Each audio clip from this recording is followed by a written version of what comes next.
ಭಾಳ ಜನರು ನನ್ನ ವಿಡಿಯೋ ಕಮೆಂಟ್ನ್ಯಾಗ ನಾವು ಯಾವ ಅಸೈಡ್ ಕ್ಲಾಸ್ನಾಗ ಹೂಡಿಕೆ ಮಾಡ್ರೆ ನಮಗೆ ಹೆಚ್ಚು ರಿಟರ್ನ್ ಸಿಗ್ತೈತೆ ಅಂತ ಭಾಳ ಜನ ಕಮೆಂಟ್ ಮಾಡ್ತಿರ್ತಾರೆ. ಅದ ಕಾರಣ ಇವತ್ತಿನ ಈ ವಿಡಿಯೋನಾಗ ನಾವು ಒಬ್ರು ಹೂಡಿಕೆದಾರರಾಗಿ ಯಾವ ಅಸೆಟ್ನಾಗ ಹೂಡಿಕೆ ಮಾಡ್ರೆ ನಮಗೆ ಹೆಚ್ಚು ರಿಟರ್ನ್ ಸಿಗ್ತೈತೆ ಅಂತ ಹಿಸ್ಟೋರಿಕಲ್ ಡೇಟಾ ಮುಖಾಂತರ ತಿಳ್ಕೊಳ್ಳೋಣ. ಇದು ಭಾಳ ಇಂಟ್ರೆಸ್ಟಿಂಗ್ ಡೇಟಾ ಐತಿ. ಅದ ಕಾರಣ ಈ ವಿಡಿಯೋನ ಸ್ಕಿಪ್ ಮಾಡೋದು ಫುಲ್ ವಿಡಿಯೋನ ನೋಡ್ರಿ. ಈ ವಿಡಿಯೋಗಿನ ಲೈಕ್ ಮಾಡಿರ್ಕಿದ್ರೆ ಲೈಕನ್ನು ಮಾಡ್ರಿ.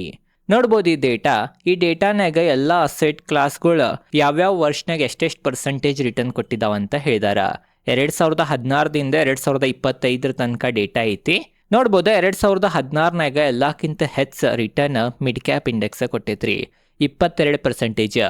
ಆಮೇಗ US ಮಾರ್ಕೆಟ್ ಕೊಟ್ಟೈತಿ, small cap index US market ಆಗಾನ ಕೊಟ್ಟೈತಿ, ಮತ್ತು ಲಾರ್ಜ್ ಕ್ಯಾಪ್ ಇಂಡೆಕ್ಸ್ ನೋಡ್ಬೋದು ನೀವು 13.5% ಕೊಟ್ಟೈತಿ ಭಾರತದ ನಿಫ್ಟಿ.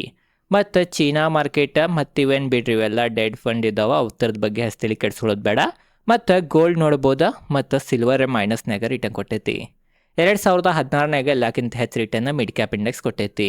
2017ನಾಗೂ ನೋಡ್ಬೋದು ಮಿಡ್ ಕ್ಯಾಪ್ ಇಂಡೆಕ್ಸ್ 23% ರಿಟರ್ನ್ ಕೊಟ್ಟೈತಿ. ಮತ್ತು ಆಮ್ಯಾಗ ಎಲ್ಲಕ್ಕಿಂತ ಹೆಚ್ಚು ಸ್ಮಾಲ್ ಕ್ಯಾಪ್ ಇಂಡೆಕ್ಸ್ ಕೊಟ್ಟೈತ್ರಿ. US ಮಾರ್ಕೆಟ್ ಏನು 2016ನಾಗ ಸೆಕೆಂಡ್ ನಂಬರ್ ಮ್ಯಾಗ ಇತ್ತ, ಅದೀಗ ಇಳಿದು ನೋಡ್ಬೋದು ನೀವು 3ನೇ ನಂಬರ್ ಮ್ಯಾಗ ಬಂದೈತಿ 2017ನಾಗ ರಿಟರ್ನ್ ಕೊಡೋದು ರ್ಯಾಂಕ್ದಾಗ. ಮತ್ತು ಅದನ್ನು ನಾವು ಸ್ಮಾಲ್ ಕ್ಯಾಪ್ ಇಂಡೆಕ್ಸೂ ನೋಡ್ಬೋದು ನೀವು 2016ನಾಗ 3ನೇ ನಂಬರ್ ಮ್ಯಾಗ ಇತ್ತು ಇದು, ಈಗಿದ 2ನೇ ನಂಬರ್ಗೆ ಬಂತ. ಹೆಚ್ಚು ರಿಟರ್ನ್ ಕೊಟ್ಟೈತಿ 2017ನಾಗ. ಮತ್ತು ಲಾರ್ಜ್ ಕ್ಯಾಪ್ ಎಲ್ಲಿ ತಲ್ಲೇ ಐತಿ, ಚೀನಾ ಮಾರ್ಕೆಟು ಎಲ್ಲಿ ತಲ್ಲೇ ಐತ್ರಿ. ಮತ್ತು ಗೋಲ್ಡ್ ಮತ್ತು ಸಿಲ್ವರ್ ನೋಡ್ಬೋದು, ಗೋಲ್ಡ್ ನೆಗೆಟಿವ್ ರಿಟರ್ನ್ ಕೊಟ್ಟೈತಿ, ಸಿಲ್ವರನ್ನು ನೋಡ್ಬೋದು ನೆಗೆಟಿವ್ ರಿಟರ್ನ್ ಕೊಟ್ಟೈತಿ. 2018ನಾಗ ಮಿಡ್ ಕ್ಯಾಪನ್ನು ಮತ್ತು ಹೆಚ್ಚು ರಿಟರ್ನ್ ಕೊಟ್ಟೈತ್ರಿ 20%. ಆಮ್ಯಾಗ ಸ್ಮಾಲ್ ಕ್ಯಾಪ್ ಐತಿ ನೋಡ್ಬೋದು. ಲಾರ್ಜ್ ಕ್ಯಾಪ್ US ಮಾರ್ಕೆಟ್ಗೆ ಹಿಂದಕ್ಕೆ ಮ್ಯಾಗ ಹೋತ. ಮತ್ತು US ಮಾರ್ಕೆಟ್ ಕೊಟ್ಟೈತಿ, ಚೀನಾ ಮಾರ್ಕೆಟ್, ಗೋಲ್ಡ್ ಮತ್ತು ಸಿಲ್ವರ.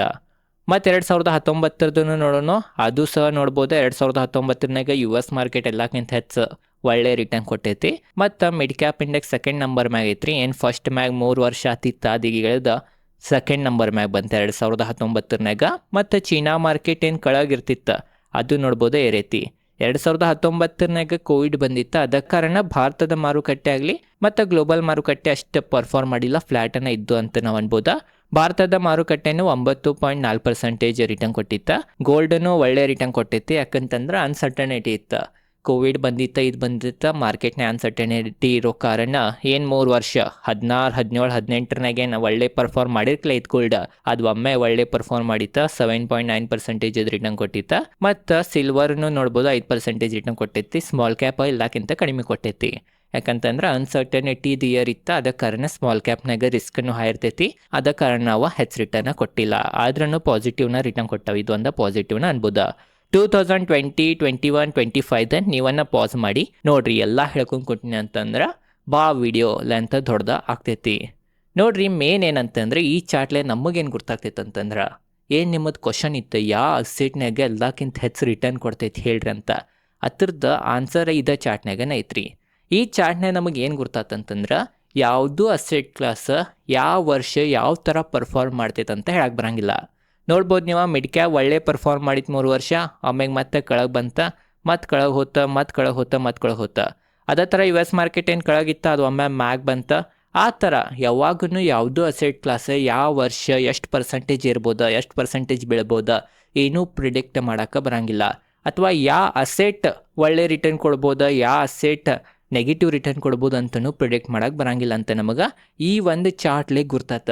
ಅದ ಕಾರಣ ಯಾವಾಗೂ ಒಬ್ರು ಹೂಡಿಕೆದಾರರಾಗಿ ಯಾವ ಅಸೆಟ್ ಈ ವರ್ಷ ಒಳ್ಳೆ ರಿಟರ್ನ್ ಕೊಡ್ಬೋದಂತ ಯೋಚನೆ ಮಾಡೋಕ್ಕಿಂತ ಈ ಚಾರ್ಟ್ಲೆ ನಮಗೇನು ಗೊತ್ತಾಗ್ತೈತೆ ಅಂತಂದ್ರೆ, ನಮ್ಮ ಏನು ಹಣ ಐತಿ ಆ ಹಣವನ್ನು ನಾವು ಎಲ್ಲ ಅಸೆಟ್ನಾಗ ಡೈವರ್ಸಿಫೈ ಮಾಡ್ಬೇಕು. ಡೈವರ್ಸಿಫೈ ಮಾಡಿರಂತಂದ್ರೆ ನೀವೆಲ್ಲ ಹಣವನ್ನು ನಿಮ್ಮ ಯಾವ ಅಸೆಟನ್ನು ಏರಿದ್ರೂ ನಿಮಗೆ ಲಾಭ ಆಗ್ತೈತಿ. ಅದ ಕಾರಣ ಯಾವ ಅಸೆಟ್ ಏರ್ತೈತೆ ಅಂತ ನೋಡೋಕೆ ಹೋಗ್ಬೇಡ್ರಿ, ಇದ್ದಿದ್ದ ಹಣವನ್ನು ಡೈವರ್ಸಿಫೈ ಮಾಡ್ರಿ ಅಂತ ನಾನು ನಿಮಗೆ ತಿಳಿಸ್ತೇನೆ. ಇದು ನಿಮಗೆ ಗುರ್ತಾ ಇರ್ಬೋದು. ಏನು ನಿಮ್ದು ಆನ್ಸರ್ ಇತ್ತು, ಯಾವ ಅಸೆಟ್ನ ಹೂಡಿಕೆ ಮಾಡ್ಬೇಕಾ, ಯಾವ ಅಸೆಟ್ನ ಹೂಡಿಕೆ ಮಾಡಬೇಕಿಲ್ಲ, ಇದ್ದಿದ್ದ ಹಣವನ್ನು ಸಮವಾಗಿ ಡೈವರ್ಸಿಫೈ ಮಾಡಿರಿ. ಅಥವಾ ವಿಡಿಯೋದ ಲಿಂಕ್ ಡಿಸ್ಕ್ರಿಪ್ಷನಾಗ ಕೊಟ್ಟಿರ್ತೀನಿ. ನಾ ಯಾವ ಥರ ಯಾವ್ಯಾವ ಅಸೆಟ್ನ ಹೂಡಿಕೆ ಮಾಡ್ಬೇಕಂತನೂ ಒಂದು ಬೆಸ್ಟ್ ವಿಡಿಯೋ ಮಾಡೀನಿ. ಆ ಲಿಂಕ್ ಈ ವಿಡಿಯೋ ಮುಗ್ಯಾನ ಹೋಗಿ ನೋಡ್ರಿ. ಈಗ ಬರೀ ಡೈವರ್ಸಿಫೈ ಯಾಕೆ ಇಂಪಾರ್ಟೆಂಟ್ ಅಂತ ನಿಮಗೆ ಗುರ್ತಾತ. ಈಗ ಡೈವರ್ಸಿಫೈದ್ ಏನೇನು ಬೆನಿಫಿಟ್ ಇದಾವಂತ ಅದ್ರ ಬಗ್ಗೆನೂ ಸ್ವಲ್ಪ ಕ್ವಿಕ್ ಆಗಿ ತಿಳ್ಕೊಂಬಿಡೋನು. ನೋಡ್ರಿ, ಒಂದನೇ ಬೆನಿಫಿಟ್ ರಿಸ್ಕ್ ಮ್ಯಾನೇಜ್ ಆಗ್ತೈತಿ ಅಥವಾ ರಿಸ್ಕ್ ಕಡಿಮೆ ಆಗ್ತೈತೆ ಅಂತ ನಾವು ಅನ್ಬೋದ. ಯಾಕಂತಂದ್ರೆ ಇದ ಚಾರ್ಟನ್ನು ಮತ್ತೆ ನೀವು ನೋಡ್ಬೋದ. ಈ ಚಾರ್ಟ್ನಾಗ ನೋಡ್ಬೋದು, ನಿಮ್ಮ ಹಣ ಎಲ್ಲ ಅಸೆಟ್ನಾಗ ಇತ್ತಂತಂದ್ರೆ ಯಾವುದ್ರ ಅಸೆಟ್ ಕಡಿಮೆ ಪರ್ಫಾರ್ಮ್ ಮಾಡ್ರೂ ಮತ್ತೊಂದು ಅಸೆಟ್ ನಿಮಗೆ ಒಳ್ಳೆ ರಿಟರ್ನ್ ಇಲ್ಲಿ ತೆಗೆದು ಕೊಡತೈತಿ.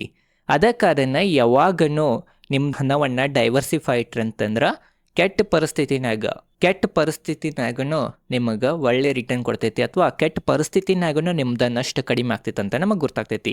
ಅದ ಕಾರಣ ಡೈವರ್ಸಿಫಿಕೇಶನ್ಲೇ ನಿಮ್ದು ರಿಸ್ಕ್ ಮ್ಯಾನೇಜ್ ಆಗ್ತೈತಿ. ಎರಡನೇದ ಭಾವನೆಗಳ ಸ್ಥಿರವಾಗಿರ್ತಾವ. ಆಲ್ರೆಡಿ ಏನಿ ಕುಸಿದಾಗ ಕುಸಿತಂತಂದ್ರೆ ಜನರ ಹಣವನ್ನ ತಕ್ಕೋತಾರ.